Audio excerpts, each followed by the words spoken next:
Love this podcast? Support it and sponsor today. Simply head to ozcastnetwork.com for details.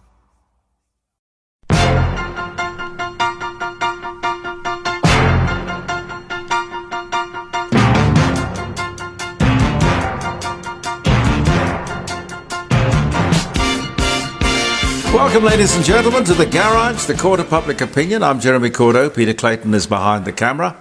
Thank you for joining us. And tomorrow, of course, in the dining room, on the table, live streaming, 9 o'clock until 12. Please tune in. We have some very interesting guests for you to meet. Marty Smith will be there. Leon Biner will be there. I want to get hold of John Burney to talk to him about this Middle Eastern thing as well, because he runs this very interesting think tank, but it's not so much a domestic think tank, it's an international one, which would give a lot more his knowledge to this subject about where are we going to go with this Middle East crisis. Mind you, the Middle East has never really seen a time when there wasn't a crisis, one way or the other. I do believe that. We're getting very close to the day, the referendum voting day, by the way. If you haven't voted already, I have voted. Pete, have you voted? Not yet. No. But I am handing out how to vote no, so I guess I'll vote at the same time. Okay. Yeah. Well, good for you. Yeah. Good for you. And remember a couple of things. Well, there's a lot to remember, really, because it is a very important referendum and vote that you have. Remember, it is not the colour of our skin. It is the contents of our character. Okay? Voting yes is definitely racist. Let's go for character. Now, Burney sent me this, which I will go through tomorrow. It's not long, but it is a summary. It's a great summary of exactly why we should not vote yes and why we should vote no. And I'll go over it with you on Friday. But Burney has obviously collected, there are about, 5 or 6 paragraphs, sums it up perfectly. Thank you for doing that. A very interesting survey published in the Sydney Morning Herald. Most people will vote no in every state. But listen, it's got to be the majority of people in the majority of states. But listen to this. There are 29% of people who say they will vote yes. 29% of Australians, our fellow Australians, will vote yes without knowing or inquiring as to what it's about or what it means. Now, these must be the intelligent, well-educated, knowledgeable people that we were told were the yes voters. God help us. Well, not help us, help them. Help them. I tuned into Channel 7's Spotlight program on Sunday, last Sunday. The Last Pitch, it was called. Got to watch this, I thought. Must viewing. The host was Michael Usher. Opens the show with, "Before we start, I wish to acknowledge the original owners of the land upon which we broadcast." Well, that was it for me. Forget it. I turned off immediately. Nothing sensible could possibly have come out of that studio. We've got to stop this rubbish. We really do. We really do. The Minister for Indigenous Affairs, Linda Burney, has said on numerous occasions that she knows intimately intimately all the problems and issues affecting Aboriginal people? Well, of course she would. Of course. So these people would have us believe that the voice, if it came to her, the minister, and told her all of the things that she already knows, because she's already said she knows them all, somehow, because it was the voice telling her what she already knew, somehow she would be able to, or be energized to, or authorized to do something. Do something. Even though she already knew exactly what the problems were. I know. It's just that I can't do anything until the voice tells me. Do you honestly swallow any of this nonsense? This is crazy. Absolutely crazy stuff. Linda Burney will be removed as Minister for Indigenous Affairs. She is not competent. I'm sorry. One great thing on Sunday coming up will be that we can look at this government, this campaign, we can look it in the face and say, we were not intimidated. We were not howled down, we were not scared off. The might of the media, millions of dollars worth of advertising and propaganda, prime ministers, premiers assembled, the Greens, the Labour government, and even some Liberals. The might of the ABC, which is considerable, some 30 platforms or stations in every single city in this country. That's influence. You told us we weren't educated, sophisticated, or intelligent if we voted no. Well, you were wrong. Take your sinister agenda and rethink your future. I mean it. From the Prime Minister down. The no vote won't gloat. It won't. We'll just heave a sigh of relief until the next time. And there'll be a next time. These people won't go away.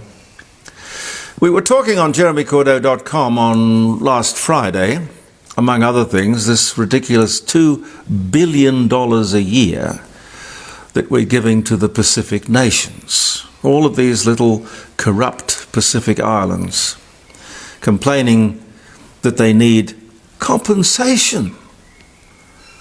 Compensation from Australia because they are sinking or shrinking, which is rubbish, because they are growing in landmass. You can Google this. This is how I know. I Googled it. On average, 16% most years, not every year, but most years they grow 16% in size. There's no journalist who knows this apparently and is prepared to ask any questions about it or who will point it out. Growing or shrinking, however, I don't really care. Don't talk to Australia. 1% of global emissions, 1.3%. Why not send your demands to China and India, the big polluters? You wouldn't dare, would you?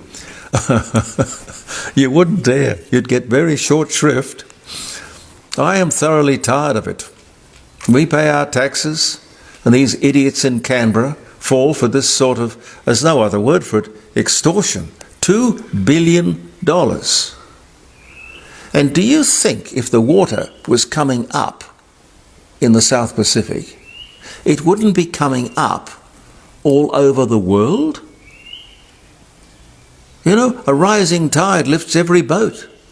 It goes on. It's everywhere. You know, in the opera house would be, you know, there'd be stories about the opera house with, as I said to you a few weeks ago, water lapping at the front stalls of the opera house because it's right on the water. Or all the billions of dollars of waterfront real estate. You could imagine the screams from those people. Not a peep. Look, this climate change is one of the great cons of the world, but we don't have a media savvy enough to point it out or ask any real questions about it.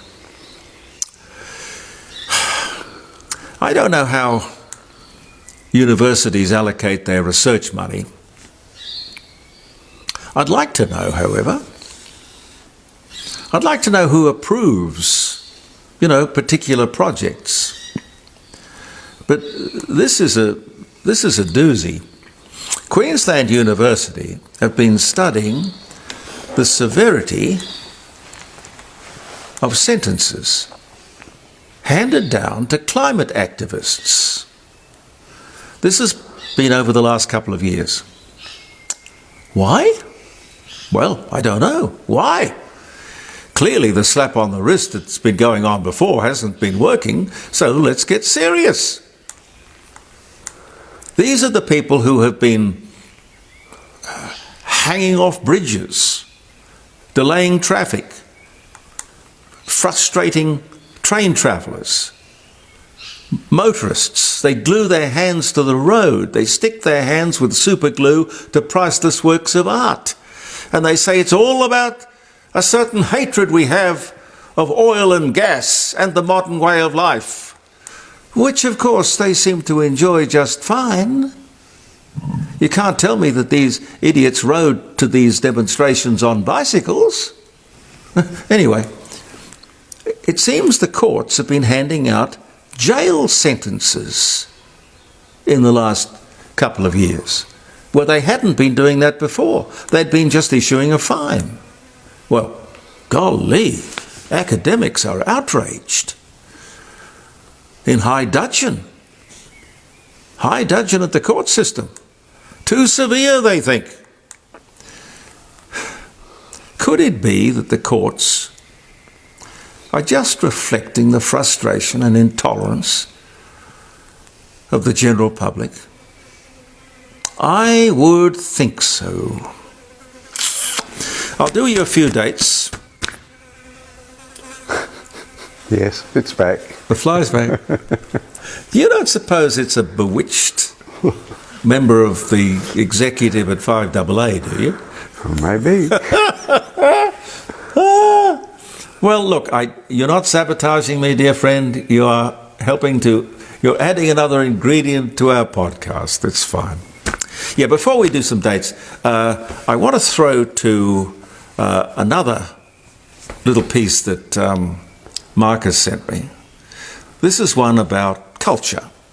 You know, we get beaten over the head about culture.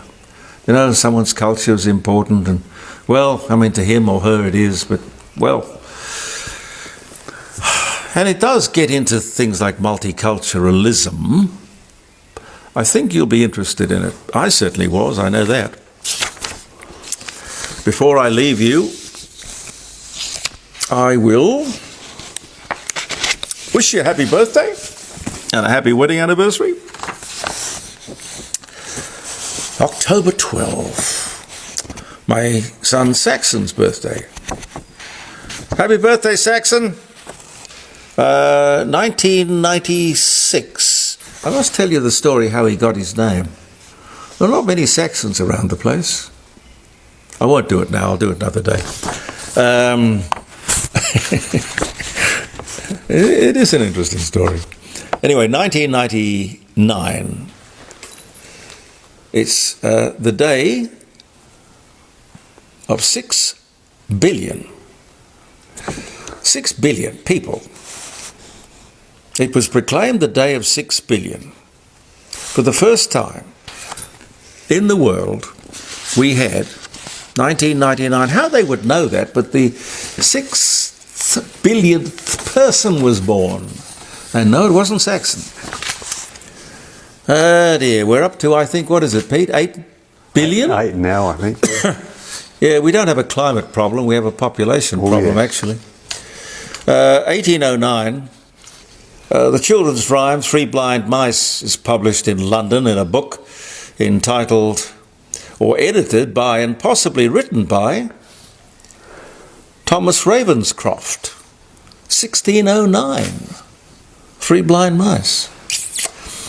Luciano Pavarotti, the Italian operatic tenor, the Three Tenors, and of course countless operas. He was born in Italy, died in 2007, born 1935. Christopher Columbus' expedition makes landfall on a Caribbean island that he named San Salvador, likely Watling Island in the Bahamas.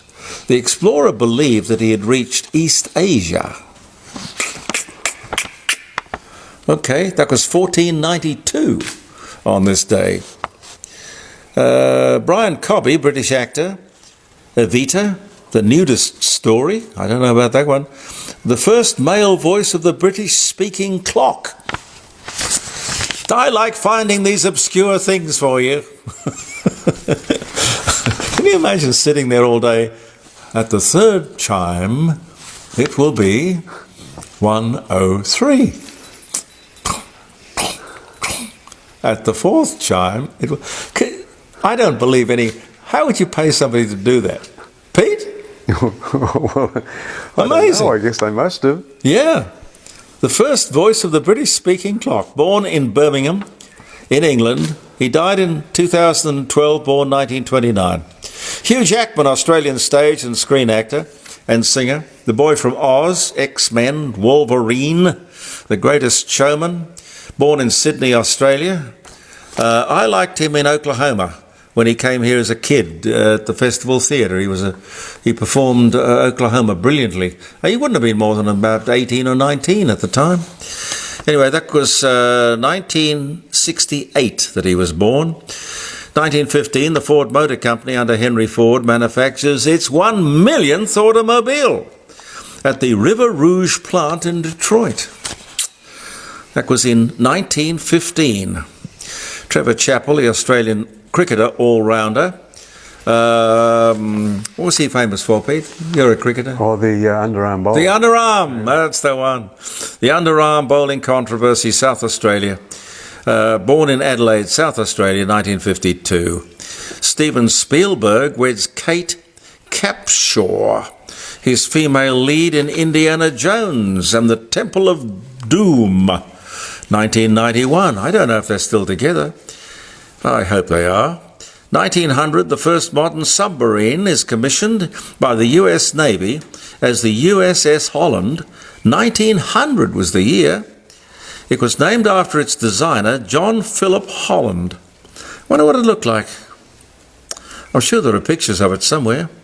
And one more, 1916, James Charles, 17, becomes the first male face of makeup label CoverGirl. Yeah. Anyway, a few dates, ladies and gentlemen. Have a little look at this. As I say, Marcus sent it to me. I found it very interesting. It's not long, but it tells us all about culture. Thanks for viewing the Court of Public Opinion. Now, do join us tomorrow at the dining room table. We'll be there. The phone will be there. We'll have guests. Hopefully, we'll have you listening. 9 o'clock until 12. JeremyCordeaux.com, live streaming. And Australia's newest radio station. Believe in yourself. Have a great weekend. Oh, I'll give you a happy weekend wish tomorrow. But we'll see you soon. Believe in yourself. Goodbye for now. Do you think the United States and Western Europe are made up of imperialist, colonialist, resource-exploiting, greedy, grasping, brown-skin-hating people whose values are not worth defending? If you think this question is absurd and that no one thinks this way, you would be very much mistaken. Many people do. And what's even more disturbing, many of these people were born and live in the West. In other words, they've come to despise their own culture. This thinking is the product of a doctrine widely taught in our schools. It's known as multiculturalism, the belief that all cultures are equal. Or to put it another way, no culture's values, art, music, political system, or literature are better or worse than any other. But is this really true? Some years ago, Nobel Prize-winning novelist Saul Bellow created a major controversy when he said, "Find me the Tolstoy of the Zulus or the Proust of the Papuans, and I would be happy to read him." For this, Bellow was accused of racism. The charge was nonsense. Bellow wasn't saying that the Zulus and Papuans are incapable of producing great novelists. He was saying that as far as he knew, they hadn't. But just by raising the possibility that some cultures have contributed more than others, he violated the chief tenet of multiculturalism. More recently, President Donald Trump expressed a similar sentiment in Warsaw, Poland. "We write symphonies, we pursue innovation, we treasure the rule of law and protect the right to free speech and free expression. We empower women as pillars of our society and of our success. That is who we are. Those are the priceless ties that bind us together as a civilization." For this, Trump was roundly condemned by the multiculturalists. How could he say these things, one writer wrote, as if these were unique qualities to white-dominated nations instead of universal truths of the human race across all cultures? Here's the problem. Are values such as innovation, rule of law, free expression, and women's empowerment equally held across all cultures? If all cultures are equal, how does one account for the fact that for the past 500 years, it has been one culture, the culture of the West, and now of America, that has shaped the world? Multiculturalists explain it in terms of oppression. Western civilization, they say, became so powerful because it is so evil. The study of Western civilization, they insist, should focus on colonialism and slavery, the unique mechanisms of Western oppression. But colonialism and slavery are not uniquely Western at all. They are universal. The British conquered India and ruled it for 300 years. But before the British, the Persians, the Mongols, the Muslims, and Alexander the Great had done exactly the same thing, conquered large parts of India. Indeed, the British were the 6th or 7th colonial invader to occupy India. As for slavery, it has existed in every culture. It was prevalent in ancient China, in ancient India, in Greece and Rome, and in Africa. American Indians practiced slavery long before Columbus set foot here. What is uniquely Western, in fact, is not slavery, but the abolition of slavery. And what distinguishes the West from all other cultures are the institutions of democracy, capitalism, and science. These institutions developed because of a peculiar dynamism of Athens and Jerusalem, a synthesis of classical reason and Judeo-Christian morality. And it is these institutions, I believe, that comprise the source of Western strength and explain the West's long-standing dominance in the world. The West's greatest strength is not merely its military power, but also the unparalleled power of its ideas and institutions. But what about America? If America is a nation of immigrants, mostly non-white immigrants, doesn't that by definition make it a multicultural society? No. America is a multi-ethnic society. We don't want it to be a multicultural society. I'm an immigrant from India. My wife is an immigrant from Venezuela. Despite our differences of ethnic background, we have both assimilated to the unique values of America, the values embodied in our Constitution and our laws, the pursuit of happiness, the American dream. So, no, the United States and Western Europe are not made up of imperialist, colonialist, resource-exploiting, greedy, grasping, brown-skin-hating people. Our values are worth defending, not just because they are ours, but because they are good. I'm Dinesh D'Souza for Prager University. Thank you for watching this video. As a nonprofit, PragerU relies on donations from viewers like you. Please consider making a donation.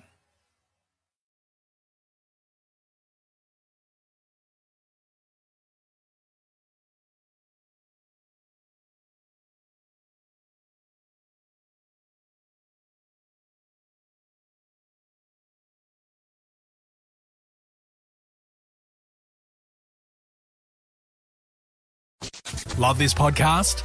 Support it and sponsor today. Simply head to ozcastnetwork.com for details.